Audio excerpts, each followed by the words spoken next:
The state secrets privilege has been invoked by the Trump regime following damning information about some of the individuals who had been kidnapped from the United States and sent to concentration camps in El Salvador, who did not seem to meet the criteria of being Tren de Aragua gang members from Venezuela. Let's unpack this all so you all know that Donald Trump invoked the Alien Enemies Act, assuming extraordinary war powers by declaring there was hybrid warfare taking place between Venezuela and Tren de Aragua gang members who engaged in an invasion of the United States, so said Donald Trump, and that war powers were needed that had only been invoked in the War of 1812, World War I, and World War II. Already very suspicious, very controversial, and probably not the intention of how the Alien Enemies Act was supposed to be used. Donald Trump then starts taking people who he claims are Tren de Aragua gang members, more on that in a bit, sends them to concentration camps in El Salvador and says, look, we saved America from the invasion and the warfare. These people did not get due process at all. They were simply picked. How were they picked? Well, it turns out, as we're getting a lot more data from court proceedings taking place in the district court in Washington, D.C., that there were women who were sent to a male-only concentration camp in El Salvador who were not Tren de Aragua gang members. We learned stories about people like Andres, a gay hairdresser who fled political persecution in Venezuela, was here lawfully under the asylum laws and rules, had a court hearing, was not a gang member, but because he was in the asylum database and from Venezuela, that triggered it enough so that the Trump regime took him, kidnapped him, and sent him to concentration camps in El Salvador. We're learning more about a soccer player from Venezuela who had a Real Madrid football club tattoo, also lawfully here, asylum seeker, who the Trump regime said, oh, you know, that tattoo of a football club proves you're a Tren de Aragua gang member, sending you to Venezuela. From declarations of people inside that flight from the United States to El Salvador, people were told they were going to be going to Venezuela, didn't realize it was El Salvador. Some declarations of women who had to be sent back. They said that the guards were beating down on the people who were kidnapped, telling them to sign things that say they're Tren de Aragua. So all of this went before this Washington, D.C. federal judge, Judge Boasberg, the chief judge in D.C. He was previously the chief judge of the FISA courts, the Foreign Intelligence Services Act court. So a guy who knows about intelligence, how to handle sensitive information. And what he said is, look, I don't even have to get to whether the Alien Enemies Act was lawfully invoked. Let's assume, arguendo, it was lawfully invoked. What I'm concerned about is there still has to be some process, even if the Alien Enemies Act is lawfully invoked, to determine, are these people Tren de Aragua or not? Let's just deal with that. Or are you going to try to invoke a state secrets privilege and just not even tell me any information to try to deny all due process? And then we'll have to go to a state secrets analysis. And so the Trump regime didn't really do anything with the state secrets. They said, we have to assess it. We'll figure it out. Judge Boasberg extended an injunction saying, you can't send these people to concentration camps without due process. Then yesterday, what did the Trump regime do? They invoked the state secrets privilege. We're not giving you information. All of this is secret. We're not going to tell you the identities, who these people are. None of it. Go away. Courts, we don't give a crap. We're not telling you anything. So then Judge Boasberg goes to the ACLU who filed the case. What's your response to that? We're waiting on that. But the ACLU, on almost a daily basis now, Harry Litman from the Talking Feds YouTube channel, Talking Feds podcast, and Talking Feds Substack, the ACLU's been dropping these declarations showing that at least a group of these people were not Tren de Aragua based on what they're saying. We're here lawfully. We're here under either protected status or we're not gang members. And these were the types of people that were kidnapped. So Harry, state secrets privilege, how rare is this to be invoked? What does it mean? Why is the Trump regime invoking it? What happens next? Okay, so first, let me just take your initial point, Ben. Yeah, I think mistakes were made. ACLU has turned up 3 or 4, but they don't know if there are others. And understand what we're talking about. There may be people who are not part of a gang who have been stuck on a plane, sent to that prison, and may stay there the rest of their lives, not having ever received due process. The ultimate, and it's a hellhole, of course. You rightly call it a concentration camp. It's designed to be brutal. It's the ultimate sort of Kafka-esque nightmare. Okay, the state secret doctrine. This is part of the give and take that Boasberg and the administration have been having all week long, starting from that first Saturday emergency hearing when he said, I want to figure this out. Don't do anything more, administration. Don't deport people. If you've got planes there, turn them around. And then he issued a written order. And there's been reason to think, but of course they show up there anyway. And you have the the El Salvador president triumphantly tweeting about this, which Marco Rubio retweets. And Boasberg has been dogged in saying, I want to know if you violated my order. I've written about this in my Substack. It'd be very good for us for him to be on that mission and find out now rather than later. So first they give this excuse. Then they give another. Only midweek do they say, oh, and we might have to do state secrets doctrine. Boasberg says, tell me tomorrow. They say the next day, as you said, we can't tell you yet. Now they drop it Monday. What is the state secrets doctrine? It's been around, recognized for about 75 years. It seems to have been used fewer than 100 times in our history. It's supposed to be reserved for times when evidence would do grave damage to the national security.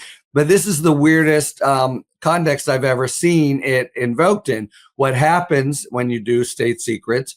It goes to a district court who evaluates the evidence or a narrative about it and decides, usually pretty deferentially, okay, I guess we can't have that evidence. And sometimes that even means a criminal prosecution that the U.S. wants to bring goes away without that evidence. Here, it's not about, so typically it's about keeping evidence from being used in open court. That's not what Boasberg says. Boasberg says, give me the evidence of whether of these 4 things, many of which have already been made public, Ben, because he wants to evaluate whether they complied with his order or not. And they give a series of shifting reasons, finally ending with the state secrets privilege. Everyone recognizes the state secret privilege is problematic. One of its very first uses, it later turned out, was just the government shielding embarrassing information from the public. You got to be careful for that reason. And of course, this administration, just objectively speaking, has a track record that should make you particularly suspicious, especially in the context of this dispute and tug of war that, of course, they wanted to win. So finally, they say, with Pam Bondi signing, Marco Rubio signing, state secrets. And what would be a state secret? To reveal when the planes left, how many people were there, things we pretty much already know. And there's just been no explanation at all of why there's a state secret problem here.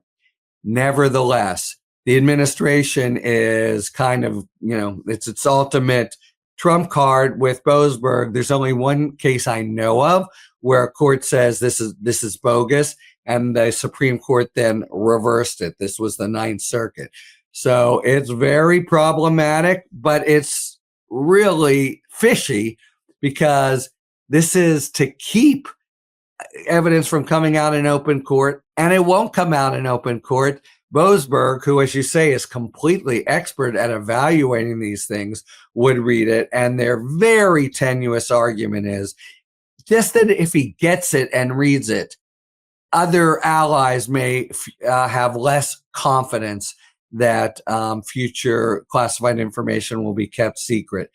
So it's really dubious, and especially in the context where they've been fighting back and forth, and then they play this card. So the ACLU will come in Monday. They'll fight it out about the reasons, but nobody will really be able to say under the law what seems to be the real concern here, which is they're kind of lying about it. All the things they're saying about national security risks, well, they haven't shown it. But that's the sort of thing under this regime that district courts are supposed to defer to the executive. And this is dynamic, Ben, that I think will play out in other areas where Trump wants to use national security as much as possible. He did this for the law firms, right? Oh my God, if Covington, it threatens national security, bogus, bogus, and again, bogus.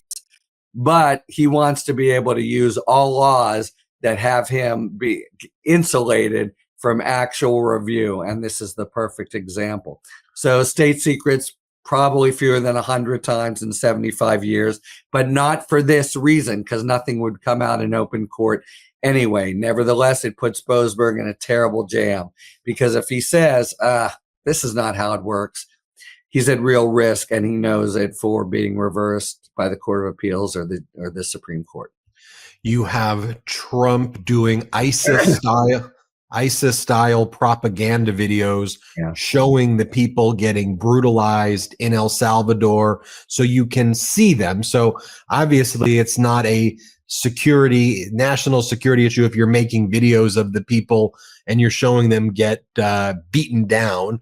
You have Kristi Noem, the Homeland Security Secretary, who killed her dog. She's going to go to El Salvador, where she's going to probably find people with lots of tattoos and find the actual bad guys and say, see, these are the people you all wanted on the street, and not talk about the barber, the hairdresser, the fact that there was, all these people who are not Tren de Aragua. And, look, I think as law and order people, all we're simply saying, and this is what Trump doesn't want to do, it's like, just put a list of the people who you took, say what they did, and explain how you determine that before sending people to concentration camps to die as the United States government. And then you'll hear, people like Tom Homan say, but do murderers give due process to the victims when they kill them? Well, you're proving the point. You're trying to turn American government into murderers. You're saying we should be as bad. The whole point is that our system is based on due process. Now, you may not like that system. Then you may prefer the Putin system or the North Korea system, where they go dead, dead, dead, gang, gang, dead. But here in our country, that's not what I want. Harry, thank you for breaking it down. Everybody check out a couple more words. I want a couple more words, Ben, on this, because it's bad. We used to say in this country, better 1,000 guilty go free than one innocent be convicted. And that's what Homan is talking about. What they're proffering is, oh, look at these bad guys we got.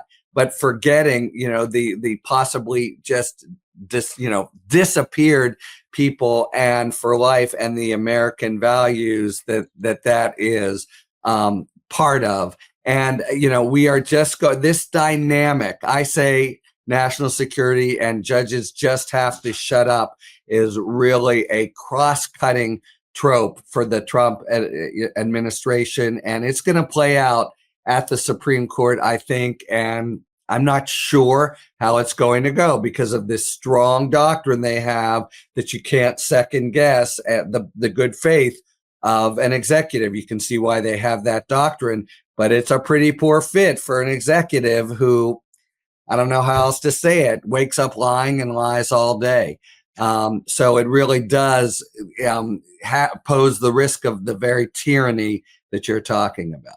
I think about those oral arguments before the Supreme Court, Chief Justice John Roberts doing his Ned Flanders from The Simpsons impression, saying, oh, well, I don't think that there's going to be any issues. Who would ever abuse this power if we give it to him? To which Justice Kagan and Sotomayor and Ketanji Brown Jackson were all like, they didn't use this word. Like, are you are you an idiot? The guy says he wants to be a dictator. Of course he's going to use it. Well, I don't know. I think there's a risk that we're going to chill. So it's like, what world are you living in, Roberts? Anyway, we can go on and on for this. And we will, but in the future. Will. Hit subscribe. Let's get to 5 million. Subscribe to Talking Feds YouTube, Talking Feds Substack, Talking Feds podcast. It's where I get my legal news from. It's where you should get your legal news from. Harry, thank you. Thank you, Ben. Can't get enough Meidas? Check out the Meidas Plus Substack for ad-free articles, reports, podcasts, daily recaps from Ron Filipkowski, and more. Sign up for free now at MeidasPlus.com.